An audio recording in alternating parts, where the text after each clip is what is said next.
তাসকিন আহমেদ আমরা জানি যে বিশ্বকাপ দল ঘোষণার আগে ঠিক তিনি ইনজুরিতে পড়েছিলেন, অর্থাৎ বোলিং করতে যে ফিল্ডিং এর সময় যখন ফিল্ডিং করছিলেন আসলে ডান পাজরে ব্যথা পেয়েছিলেন। বিশ্বকাপটাই অনুষ্ঠিত হয়ে গিয়েছিল, তখনই তাকে এক্সরে এমআরআই করানো হয়েছিল এবং সেই রিপোর্টের ভিত্তিতে কিছুটা আশা দেখেছিল বলে বাংলাদেশ তাকে কিন্তু বিশ্বকাপ দলে রেখেছিল এবং সেখানে বলা হয়েছিল তাকে হুইস্টনে আসবার পর এখানে ডাক্তারের সঙ্গে তার পরামর্শ করা হবে, আগে থেকে তার অ্যাপয়েন্টমেন্টটাও নেওয়া ছিল এবং শেষ পর্যন্ত তারা অপেক্ষা করবে, কেননা 24 তারিখ দিবাগত রাত পর্যন্ত এই বিশ্বকাপ দলটার পরিবর্তন করা সম্ভব। এবং আমরা যতটুকু জানতে পেরেছি দর্শক, সেটা হচ্ছে যে হুইস্টনে যে ডাক্তারের সঙ্গে পরামর্শ করবার কথা ছিল তাসকিনকে নিয়ে, সেটি কিন্তু করা হয়ে গেছে। এর মধ্যে যেটি গুরুত্বপূর্ণ সেটি হচ্ছে আজকের দিনে তাসকিন আহমেদ আরেকটি এমআরআই করানো হবে, আরেকটি স্ক্যান করানো হবে। সেই স্ক্যানের রিপোর্টের উপরে ভিত্তি করছে, কিন্তু রিপোর্ট নির্ভর করছে তাসকিন আহমেদ বাংলাদেশ দলের সহঅধিনায়ক এই মুহূর্তে বিশ্বকাপ দলে তিনি বিশ্বকাপ দলে থাকবেন কি থাকবেন না, এরকম একটি অবস্থা। এখন স্ক্যান রিপোর্টে আসলে ব্যথার বিষয়টা নেই, কারণ ব্যথা তিনি আছেন কি আছেন না এই মুহূর্তে কিন্তু গুরুত্বপূর্ণ এটি নয়।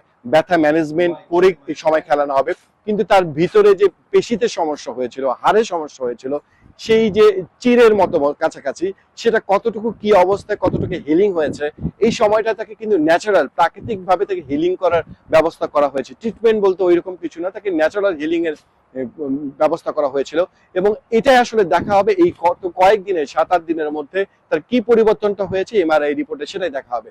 যতটুকু বাহ্যিক ভাবে এখানকার যিনি ডাক্তার রয়েছেন এখানকার দেখে যেটা মনে হয়েছে, তাসকিনের যে পুনর্বাসন প্রক্রিয়া, সুস্থ হবার যে প্রক্রিয়া, তাতে তারা খুব আশাব্যঞ্জক। তাসকিন খুব ভালো করছেন, ভালোভাবে পুনর্বাসন করছেন। তবে দেখার বিষয় কিন্তু এটি, এমআরআই রিপোর্টের ভিত্তিতেই কিন্তু তাকে দলে রাখতে হবে।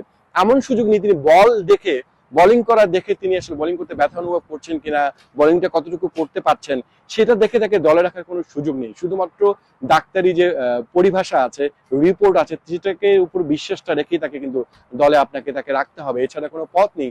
আমার সম্ভবত যেটি মনে হচ্ছে যে দেখে পরিবেশের অবস্থা, তাসকিন আহমেদ হয়তো বিশ্বকাপ দলে থাকছেন, তাকে রাখাই হবে এই পর্যায়ে। আস্তে আস্তে যেটা এখনো প্রথম ম্যাচ 7 তারিখ রয়েছে মে মাসে, সেখানে শ্রীলঙ্কার বিপক্ষে, তার আগে তাসকিনের সার্ভিসটা নিশ্চিত হতে চায় বাংলাদেশ দল, তখন হয়তো কাছাকাছি সময় যে তিনি বোলিংটা শুরু করতে পারবেন। দেখা যাক, শেষ পর্যন্ত নিশ্চয়ই আপনার প্রার্থনায় রাখবেন তাসকিন আহমেদকে, বাংলাদেশ দলের সহঅধিনায়ক, দারুণ বোলিংটা করছেন তিনি, বাংলাদেশের পেস ব্যাটারি আক্রমণের নেতৃত্ব তার হাতে। আসলে তাসকিনের এই রিপোর্টের জন্য অপেক্ষা, এখন কি হয় সেটা আসলে তাসকিনের আর একদিনের মধ্যে পরিষ্কার হয়ে যাবে, কারণ আগামীকাল রাত 12টার আগেই কিন্তু টিমের সিদ্ধান্তটা জানিয়ে দিতে হবে। তাহিদ আহমেদ, যমুনা স্পোর্টস, হিউস্টন।